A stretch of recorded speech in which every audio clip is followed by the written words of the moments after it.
Okay, so with the Jurassic franchise, the world already established, I mean, how easy is it to come in and build on that and create new dinosaurs that we've not even seen, and, you know, new sets as well?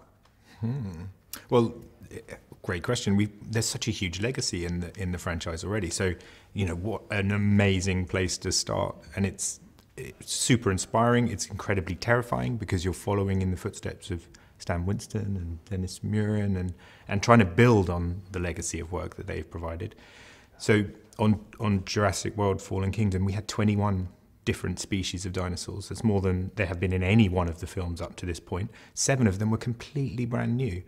So we had to come up with, firstly, we had to design these dinosaurs, which was a very intricate process we went through early on in production.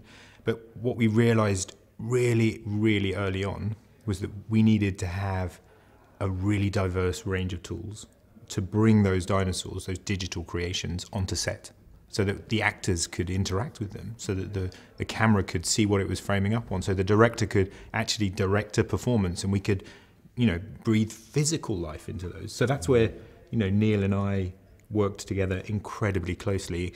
We tried to take our 2 departments and almost merge them as one, so that we could collaborate on how we would breathe life into those digital and practical creations.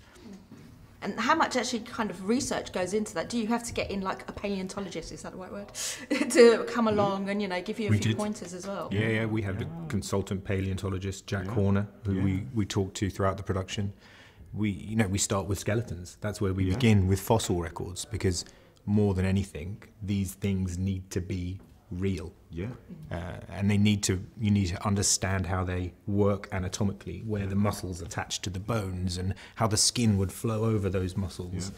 I remember when we shot the Blue Seekers, we also had a vet with us. We didn't we? A professional vet, well, obviously a professional vet, but a vet who was marvellous. It was brilliant because he would sort of say, well, you know, obviously he's never sedated a velociraptor, but he has similar experiences, and so he could help bring, I think, you know, a legit sort of authenticity to what we're trying to do. So, I mean, of course, you rely on all of these professional people to sort of help you.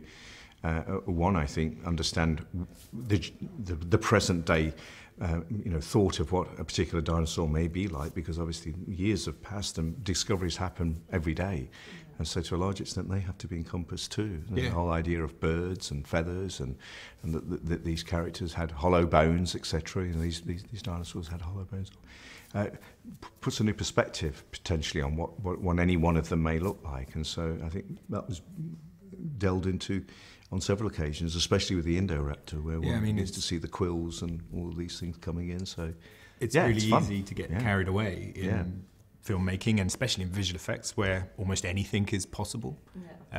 So one of the sort of basic premises that we took into Jurassic World was, let's ground everything in reality, so that when the audience is watching the film, they have tangible things to latch onto that they understand as real. And whether that would be taking a gyrosphere with our actors in it to a real location and towing it along the landscape, or actually bringing a real dinosaur onto set for people to interact with, there were always ways that we strived to put physical constraints on the shooting process that gave a basis of solid, real life to our performances and to the film.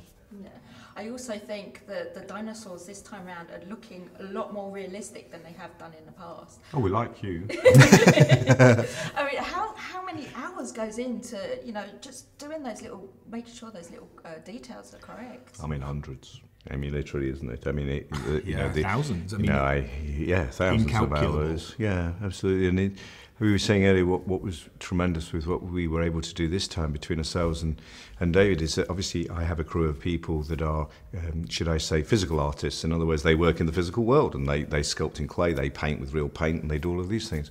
Many of David's artists will be digital artists, and what we were able to do was really allow that creativity to go from one side to the other, so that it wasn't just one team of artists working in this area, another team working in isolation.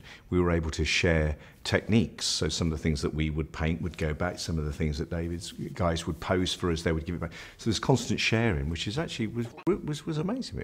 Thinking back on it, it wasn't something that you were very aware of at the time, but actually looking back on it now, it happened an awful lot. Yeah. It was a great way of sharing artistry, which is ultimately what makes up, it's not me, it's all these wonderful people that work with me. So yeah, we must have had almost 500 artists working on the show at its peak, digital artists alone, and so there are thousands of man hours put into each of the dinosaurs that you see on screen. But the basis of that is the sort of the reality that Neal provided with the animatronics.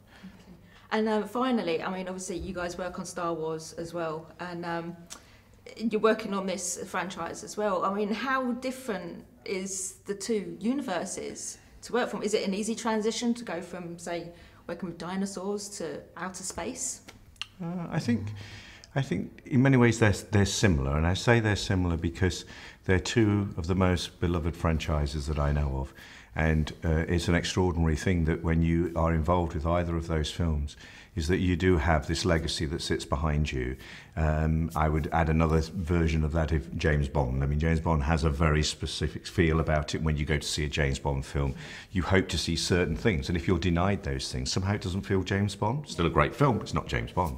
So that's true both of Jurassic and I think of Star Wars, is that being sensitive and open and, should we say, almost you have to let your ego aside and look to what's been created previously in order to be able to give and continue the feel to that particular to film. So they're actually very, very close in your philosophy of how to approach it, and we certainly did that when we were looking. If you think the original film, the incredible work that Stan Winston had done and what ILM had done, which was groundbreaking for its time, we sort of echoed back to that and looked and said, well, how can we continue to add that to this franchise, continue to hold that true to it, because that's what people love. It's what makes this franchise so extraordinary above any others that have sort of tried to tread in its same footsteps. It's what makes Jurassic stand out.